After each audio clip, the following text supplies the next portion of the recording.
It is now 5 o'clock, November 6, 2018, and I call to order the regular meeting of the City Council of the City of Victorville.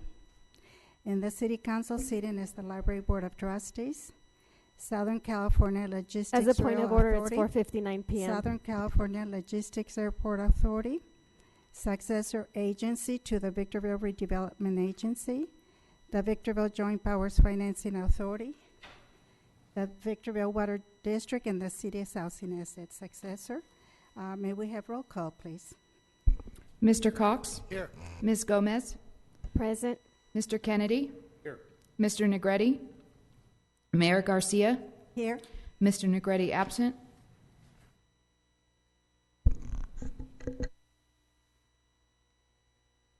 This is the time and place for the general public to address the City Council on any item listed or not listed on the agenda per Government Code Section 549-54.3. State law prohibits the council from addressing any issue not previously included on the agenda. The council may receive testimony and set the matter to a subsequent meeting. Comments are to be limited to 3 minutes per individual or less as deemed necessary by the mayor. Depending upon the number of individuals desiring to speak, all communications are to be addressed directly to the council, not the members of the audience. This is a professional business meeting, and courtesy and decorum are expected. Please refrain from any debate between audience and speaker, making loud noises, or engaging in any activity which might be disruptive to the decorum of the meeting. Any person or group who interferes with the conduct of a city council meeting by willfully interrupting and or disrupting the meeting is subject to removal. A peace officer may be requested to assist with the removal should any person or group fail to comply with an order of removal by the council. Any person or group who resist removal by a peace officer is subject to arrest and prosecution pursuant to California Government Code Section 549-57.9, Penal Code Section 403. May we have oh, I'm sorry, I do have one card here. Miller Marks? Yes. Yes, you can speak now. Hello, Madam Mayor and Council. God bless you guys. Hello. Hi. I came here a little earlier because we had another engagement to go to, and I just wanted to bring to your attention, I'm the party who lives on Mariposa and Tamarack, and remember, well, it's been about over a year now that we came here back in October in 2017, and I had that accident right in front of my home. Well, they had other accidents there too, and we was recalling for a light on Yates and Mariposa to slow down that speeding people, because they're speeding like mad. I mean, like, phew, all hours of the day. I know the officers are trying to do it the best that they can, and they're doing a good job, what I see of it. And I know I talked to the city manager, Mr. Mitzler, and he is helping us out. You know, I'm just trying to wait for progress. And, you know, my wife still gets a little afraid at night, and we hear those high speed zone, you know, with cars, and sometimes big trucks go faster, and, you know, and we just wish that we could control their speed limit. You know, if they could break it down, instead of 50 miles an hour, at least go back to normal speed zone, that they could at least slow it down, because if they go too fast and something happens, they're going to lose control, Madam Mayor. And I'm afraid that they just might wind up in my bedroom, or my bedroom is only like maybe, I would say about 75 feet, maybe 100 feet near the road. And, you know, it's, you know, you just want safety. That's all I'm looking for. And please, if you could give that more attention to your time, and let's put something up there. I know the sheriff's department is lowering down their speed limit on a sign. I talked to Sergeant Kelly, and she is notified by that. but they're still going fast. You know, they're still not. That me? I thought it was me. They're shooting at you. Yeah, give up. So that's all I wanted to bring to your attention. Please consider that, please, for our family's safety. And now I had other people came here, my neighbors. We all talk about it. The only thing is, see, they want to come down here too and tell them their story to use, you know, to the council and to you, Madam Mayor. But their jobs gets them off track, you know, and so, you know, it was a group of us a little while ago. Then, you know, then some had to work, some had to do other chores, you know. So, but I'm speaking for them too, you know. So please take this consideration and see what you could do about it as soon as possible, and you know, and I really appreciate it because, you know, we don't want nothing to. You know, we're just trying to be protection. That's all we're asking for, Madam Mayor. So, Well, thank you. We are aware of the problem. I don't know, you say that Mr. Messler has been working with you? we did talk. Yeah, very wonderful. We had a good chat. And Madam Mayor and members of the council, if I might, it's not something that we have ignored as staff. In fact, we've put a lot of attention into the roadway that Mr. Marks has brought up right there at Yates and Mariposa. We have conducted a number of speed surveys. It took a little bit of time to get good data because we're running into some issues getting quality data. But now that we have the data, we believe that there are warrants in place to make some type of signal improvement at Yates and Mariposa. So I think what we've found is that the first step in determining that there are warrants for improvements at that intersection exists, and now that we've been made aware of that, we can then start pursuing the planning process, which includes prioritizing it as a function of our CIP, which that becomes something that we would consider as a part of the budget process, and then also the same budget process contemplates the funding of it. So we'll continue to focus on this intersection. I think what I would like to say is while we've identified that there are justifications now to make improvements at that intersection, it's not immediate. It's still subject, obviously, to funding and prioritization because we also have some other signal needs throughout the city. But it's definitely on our radar, and we're doing as much as we can to address the needs at that intersection. Well, I would ask that the city manager keep the city council informed, whether it's through a memo. I've spoken to this gentleman, and he said that this was August 2017, and he has seen no progress. So I think as the face of our community, if the city manager would continue now to keep us abreast of these issues, perhaps we would have more information on behalf of representing our constituency. I know I have not received anything from the city manager, and I don't know if the other council members have. We will be contacting you later on. Oh, please, thank you very much, and God bless each and one of you. Thank you. Thank you for Thank your you, time Madam Mayor. and for Thank you. bringing it to our attention. Thank you. Thank you. Thank you.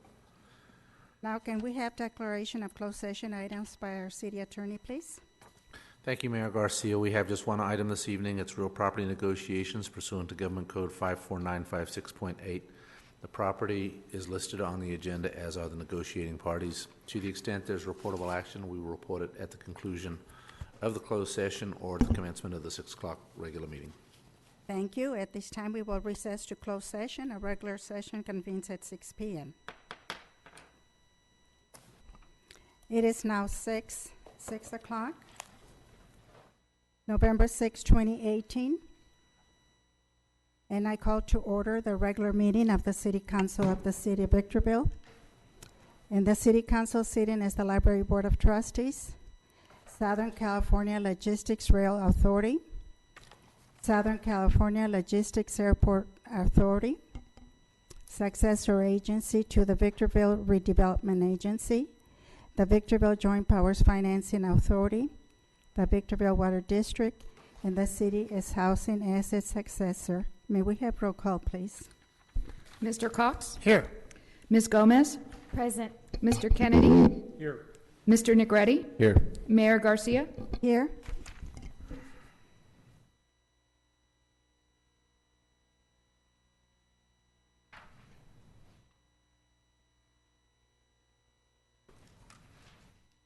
May we have closed session announcements by our city attorney, please? Yes, thank you, Mayor Garcia. We had one item this evening for the City Council, item A. It was real property negotiations pursuant to Government Code 54956.8. The property is set forth on the agenda, as are the negotiating parties, and there is no reportable action at this time. Thank you. We will have the invocation, and it will be delivered by Reggie Tamoro of High Desert Church. Pledge of Allegiance to be led by Police Chief Rick Basinger. So please stand.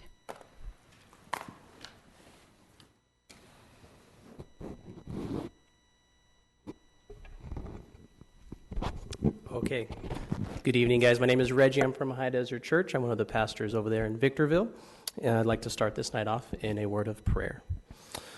Dear Lord, Father God, I thank you for everyone in this room. I thank you, Lord, for the men and women who have taken on the responsibility of leading our community, Lord.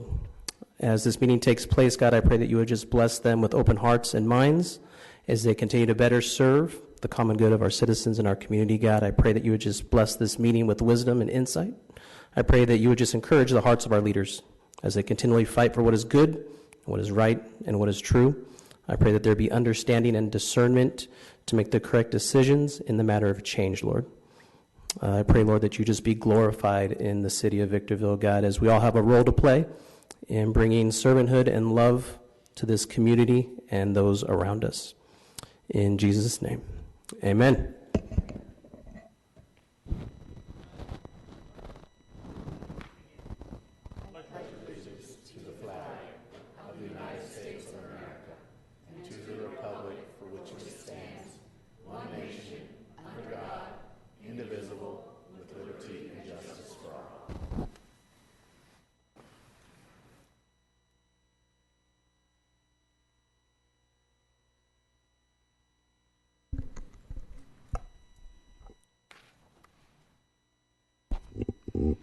This evening, we do not have any proclamations. We also do not have any appeal hearings, and we do not have any public hearings. So I will move on to consent calendar. City clerk present the agenda. She's not, she doesn't want to do Right. that. I'm sorry, is the point of order, what's going on? I will continue consent calendar. The So point of we order, are- I'd like to know what's We are happening. on Nothing? consent calendar, item C1 through C3, and they can be approved with one motion unless there is an item that needs to be pulled for discussion. Move approval of consent calendar. Second. Motion by Mr. Negretti, seconded by Mr. Kennedy. Any further questions or comments? All those in favor? Aye. Aye. All those opposed? Motion carries unanimously. Now we move on to written communications. First item D1, budget amendment and annual purchase order request for Mojave Water Agency Bank Water Supplies for High Desert Power Project. Madam Clerk, read the recommendation. That the Victorville Water District Board of Directors adopt resolution number VWD 18-012 and approve the annual purchase order request to the Mojave Water Agency not to exceed $278,000 for stored water rights on behalf of the High Desert Power Project. Thank you. At this time, council members, any questions of staff? I'll start with Mr. Negretti. Do you have anything? No? Mr. Kennedy? Yeah, what fund is this? This is not a flow-through item. This is a purchase we're making. It's coming out of the Water District Fund 410. That's the general water fund, and it effectively will serve as a pass-through or acting as a conduit, so the revenue will match the expenditure. At some future time. Correct. Okay, thank you. I'd move approval of the item. I still need to ask, What? Blanca Gomez, do you have any questions? Yes, Gloria Garcia, I have questions. I was talking to you in the back room with HDPP. the project. I want to understand how does it relate to the city of Victorville, and then can you explain and contextualize that project for a better understanding? I certainly can. MWA effectively is the water master for the adjudicated basin. They're also the approved water contractor with the State Water Project, and they have relationships with retailers such as ours, the Victorville Water District, to actually sell water for local consumption purposes. And so the relationship to deliver and retail wholesale and then eventually retail is between Victorville Water District and MWA. As a part of the CEC permitting process for the High Desert Power Plant, the High Desert Power Plant was required to bank store water in the underground aquifer up to about 13,000 acre-feet of water.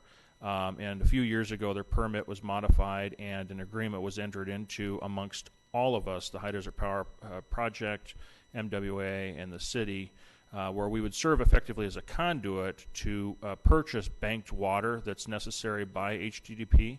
We'll take that water out of the State Water Project. It'll actually percolate into the Mojave River and be stored and then effectively banked until it's needed to satisfy water needs for cooling at the High Desert Power Project plant.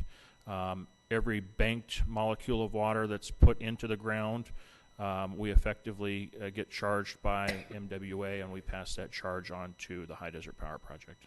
So the HDPP project is essentially to percolate the water, so it's like a storage type of shed. Is that what you just said? It's a storage agreement, yeah. Okay, I appreciate it. Thank you. Jim, did you have any questions? No questions. I do not have any speaker cards.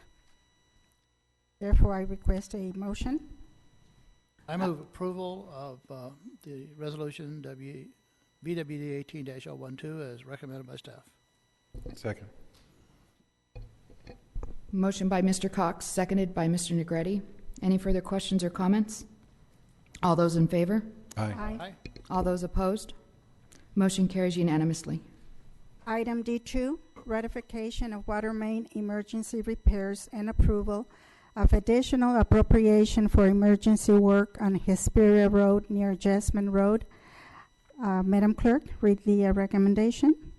That the Board of Directors ratify expenses for water main emergency repairs on Hesperia Road north of Jasmine Street, adopt resolution number VWD 18-013, thereby amending the annual budget for fiscal year 2018-2019, and approving additional appropriations of $254,568.67 from Fund 410, Water Fund for Emergency Water Repairs on Hesperia Road, and approve an amendment to the service provider agreement with DDH Apple Valley Construction in the amount of $245,568.67, and authorize staff to file a claim against Frontier Communications to recover costs associated with the emergency water repairs.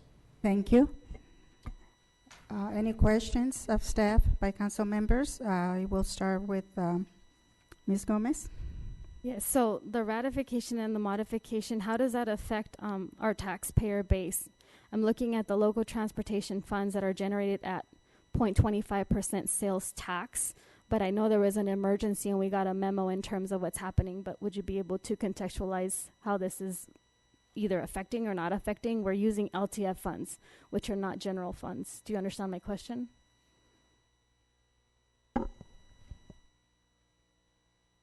Actually, I'm not sure I do understand your question because LTF is not the subject of this item. LTF, I believe, is the subject of the next item. The funding source for this particular item in the short term is Water District Funds, Fund 410, and effectively those are the funds that will be used to satisfy the emergency repairs resulting from an independent contractor having accidentally broke the line. So in this item we'll use, because it was a water line that was broken, we'll use water funds to do the repair and then effectively pursue a claim against the contractor to recover those funds. If the recovery of those funds are successful, then we would replenish the Water District funds. So there's no relation to the next item, is that what you're saying? Correct. Correct. All right, I appreciate it. Jim, did you have anything? No questions. Yeah, just a question, Brian, how did a truck, I assume it's a truck being driven, how did they hit a 12-inch asbestos cement water main? How do you do that in a truck? Well, it was actually a contractor for Frontier Communications. Well, they and were doing some digging underground? They were doing a directional bore under the pavement, and they hit the water main, which has a relatively high pressure, and so a lot of water was lost, and that pressure caused the pavement to uplift. Sorry. Good, yeah. Dumb question, good answer. Thank you. I do have one question. Yes, go ahead. Kind of interesting, is there any way to tell how much water was dumped on the ground? And is there a charge to the person who caused the damage to also pay for the water as well as repair the pipe? That's a good question, and yes, I learned from our water production staff that they're approximating about 1 million gallons of water was lost, and yes, we do intend to recover the charges for water. How long did it take to shut that off? Did you have a valve anywhere nearby? Yes, there are valves.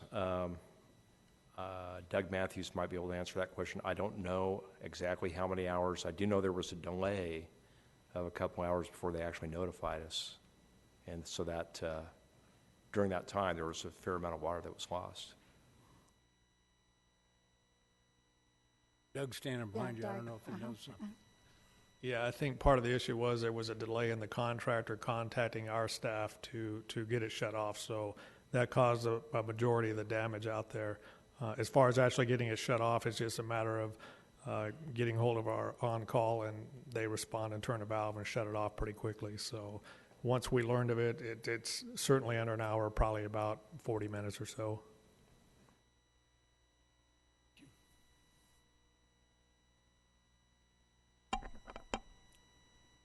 Thank you. I don't think we have any other questions. I do not have any speaker cards. Therefore, I need a motion. Move approval of item D2. Second. Motion by Mr. Kennedy, seconded by Mr. Cox. Any further questions or comments? All those in favor? Aye. All those opposed? Motion carries unanimously. Item D3, filing of local transportation fund, a claim for fiscal year 2018-2019. Madam Clerk, read the recommendation. That the City Council authorize by minute action the filing of the LTF Article 8 claim form for fiscal year 2018-2019. Thank you. Questions of staff by council members. I'll start with Mr. Kennedy. No, I don't have anything. Mr. Negretti? No. Jim Cox? No. Blanca Gomez? So this is one of the very first times that I'm acknowledging that we have a first minute action filing. Why did we choose that process versus what we typically, or what I would typically see here, that is not by minute action? And this is, if you can explain that process, I would appreciate it. And I understand that we're receiving a budgeted revenue, and this is coming from LTF funds. So, Madam Mayor, City Council, on this, the minute action is required because they don't require an actual resolution to be passed by the City Council to submit this reimbursement or reimbursement claim. So it's just by minute action, you're just indicating that you agree with the request, that you reviewed the request before it's sent over to SBCTA, but a resolution is not required. So that's why by minute action, you're... So would you explain why we're doing it by a minute, not a resolution? Is that just a different process that we're incorporating now? Not a different process. It's just a resolution is not required to submit the claim form. And so would you also explain what this budgeted revenue would be, and what would that assist? I mean, I see a list of projects that are going to be a part of it. So was there an application, a grant submitted, and you're going to do it through a minute action? I mean, these are revenues. It doesn't look like it's a grant. This is an annual process that staff goes through to request the money from SBCTA for LTF funds. It's an annual process, so the money is due to us annually, but we must go through this claim process. and they just don't require that a resolution be authorized. And does it change annually, or is it always at a 0.25% statewide sales tax? So the sales tax base stays the same, but the amount could vary based on the sales tax collected statewide. So is this competitive, or is just all municipalities just take something like We get this? an allocation based on factors, and I believe it's based on, is it population, Keith? I'm not sure, but we do get an allocation from the state down to our regional association with it, which is SBCTA. The money rolls to them. We work with them through the project, then we get our annual allocation. And so is this also processed through the committee? Because I know Kennedy sits on that board. Does it go anywhere through him where he has to cast a vote, or is it just strictly personnel and staff? I don't understand. So I understand that there's a council member that sits on the SBCTA. Mm-hmm. So I'm wondering if he has that information, or it just merely goes from staff at SBCTA to staff at Victorville, in our city. I can't speak to the agenda at SBCTA, but I could say that this is a normal process that we go through, that staff produces, sends off to SBCTA, and I'm sure it's ratified by the SBCTA board at some point, but as far as with a decision process, you'd have to. And what's the discuss that allocation with- amount? It's right here. It's a little over $1 million. That's correct. Thank you. I appreciate it. Well, speaking as the council representative on SBCTA, it's my understanding with this process that when they collect the sales tax and we want it, we have to request it. That's how it has been, right? About it. That's it. Okay. I do not have any speaker cards. Therefore, I need a motion. Move approval of the staff recommendation. Second. Motion by Mr. Cox, seconded by Mr. Negretti. Any further questions or comments? All those in favor? Aye. All those opposed? Motion carries unanimously. Now we move on to public comments, and I do not, I just got some here. Madam Clerk, did you want to read the public statement? This is the time and place for the general public to address the City Council on any item listed or not listed on the agenda. Per Government Code Section 54954.3, state law prohibits the Council from addressing any issue not previously included on the agenda.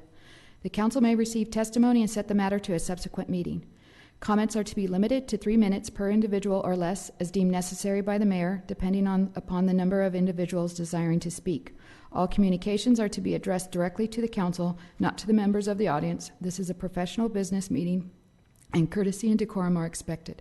Please refrain from any debate between audience and speaker, making loud noises, or engaging in any activity which might be disruptive to the decorum of the meeting. Any person or group who interferes with the conduct of a City Council meeting by willfully interrupting and/or disrupting the meeting is subject to removal. A peace officer may be requested to assist with removal should any person or group fail to comply with an order of removal by the Council. Any person or group who resists removal by a peace officer is subject to arrest and prosecution pursuant to California Government Code Section 54957.9, Penal Code Section 403. Thank you. I do have 2 cards. The first one is Maggie Martin.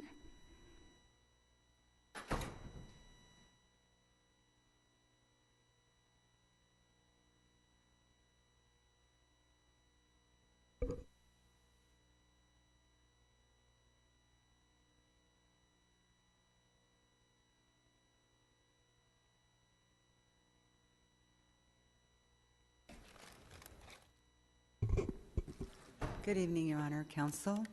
I didn't have time to prepare the speech that I was going to give in honor of... Is your mic on? We're not hearing Can you hear me? Because I can hear me. No. Oh, I can hear me. Hear now? Better? There we go. Do you really need a microphone for me? Okay. So, I had a little speech, was going to prepare, didn't have time to do it, in honor of Councilman Kennedy forthcoming departure from the dais. But also, I got to be honest about it. I thought today would be the last time you would be seating, and I was talking to Ryan McCachran earlier today, And he said, no, you'd be here for a couple more meetings. Is that correct? One more. Okay. So in lieu of that, I will save my flowery tribute for the his last meeting. But I'd like to ask if I can approach and give him this floral bouquet Yes. in respect and honor. I thought those were for me.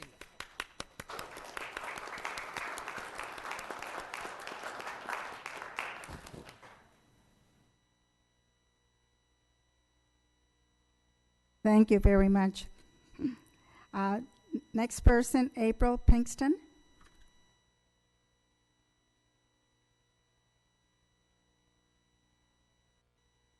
Good evening, Mayor and City Council. At the last City Council meeting, at the very end, when the public was no longer able to speak, Blanca Gomez attacked me verbally, and I was not able to answer to that, so I'm going to answer that today. Okay, Blanca Gomez continues to deflect her bad behavior by attacking disabled veterans. She brought up the point that I have PTSD, which I do have, and I have announced that. Everybody that knows me knows I have it. Okay? I am not ashamed of that. And let me tell you something. I got it serving my country during Desert Storm while you sat back on your un-American laurels. Your behavior is despicable. For you to attack me... The point of order, please address the council. For you to attack me and other veterans with PTSD is inexcusable. That's all I have to say. Thank you. Thank you. I do not have any other cards. Therefore, I will ask our city manager for his report. Madam Mayor and members of the council, just a few community events worth noting. First, on Monday, November 12th, is our annual Veterans Day Parade ceremony and Freedom Mile Run. The actual run will start about 8:45, and the parade starts at about 9 o'clock. Council members have been invited, and we've actually got a number of presentations from the council members that are participating. That'll be held downtown over at the Veterans Memorial at 7th Street and Forest Avenue. Then the final free dump day is scheduled for Saturday, November 17th at the Murph, 8 a.m. to 1 p.m. And then finally, looks like for the entire month of November, there's a program called Food for Fines. It's a food collection in exchange for the removal of your library fines, and it's a program put on out at the Victorville Library. And you can learn more by contacting my office if there are any questions. Thank you. Now we have, we're going on to item E3, discussion and possible action regarding items for the upcoming City Council agenda. Mr. Negretti, do you have anything? Mr. Kennedy? No. Mr. No, none. Ms. Gomez? Yes, I'm going to be traveling in June, and I know there's allocations of money, so I would like to add that to the agenda. And that's my motion.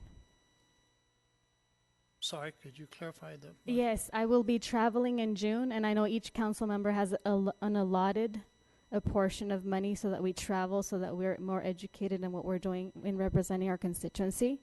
And so I'm asking to have that on the agenda.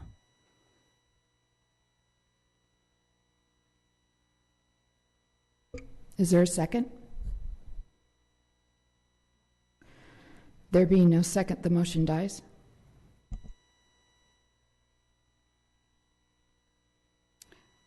Anyone else? No? We move on to E4, reports for council members, 3-minute time limit. Ms. Gomez, do you have anything? Give me a moment, I'm gathering my thoughts. I'll wait for you. A 3-minute Thank you, start now. I appreciate it. Thank you.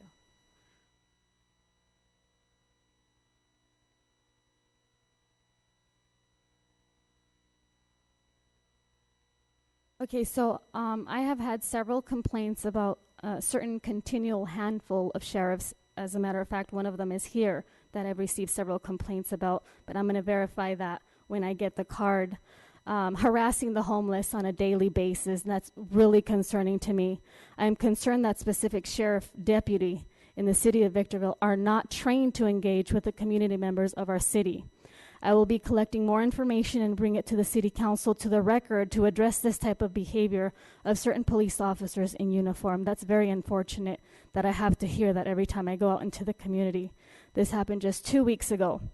I have been consistent within the last 2 weeks hearing the same amount of information of harassment, and that is not appreciative to any of our city officials, and I'm sure none of our residents would like to know that our homeless are being harassed at the moment, at a specific time every single day. That is really troubling to me.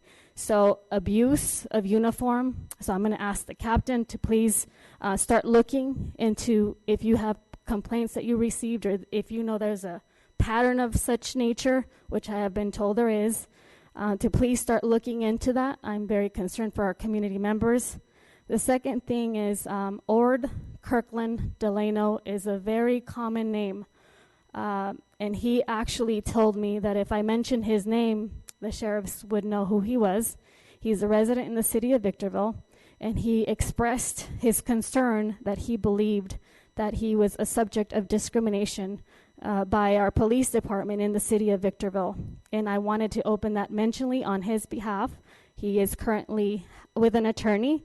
And again, that's a second thing that I hear for our police department. Not everyone falls into that, guys, but you that do, I'm asking for training. You know, if I have to go to the county supervisors and make this known, I will. I have in the past.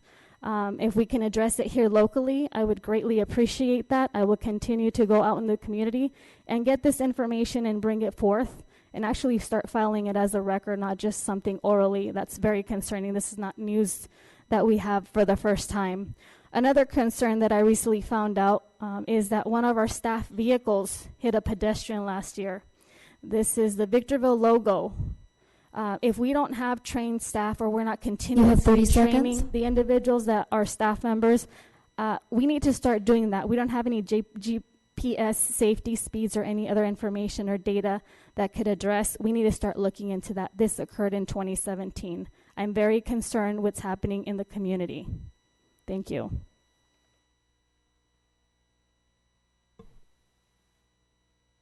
Yes, to the Sheriff's Department, keep up the good work.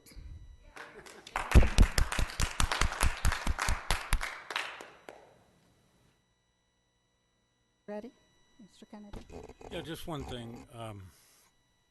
I think I was certainly surprised, and I imagine others on the council were surprised a couple weeks ago when Ms. Gomez claimed that our city manager, Keith Metzler, back some years ago, personally, by himself, caused the loss of 1,000 jobs in the city of Victorville.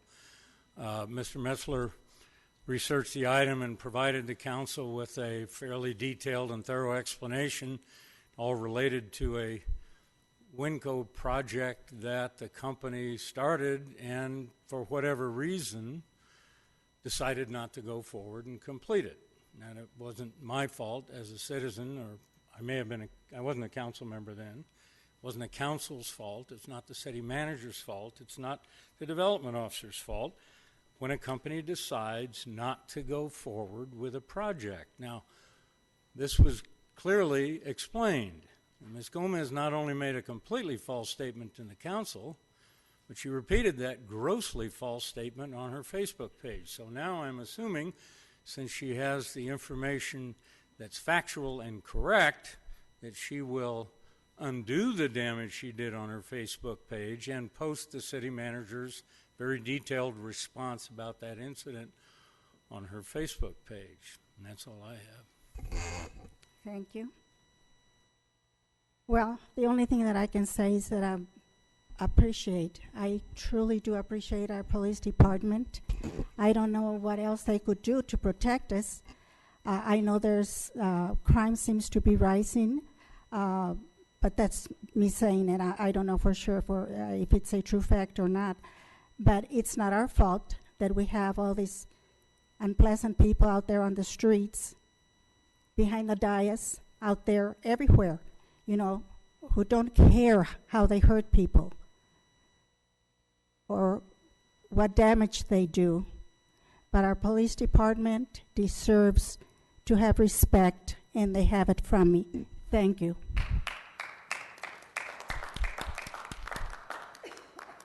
And that's all that we have for this evening. Meeting is adjourned.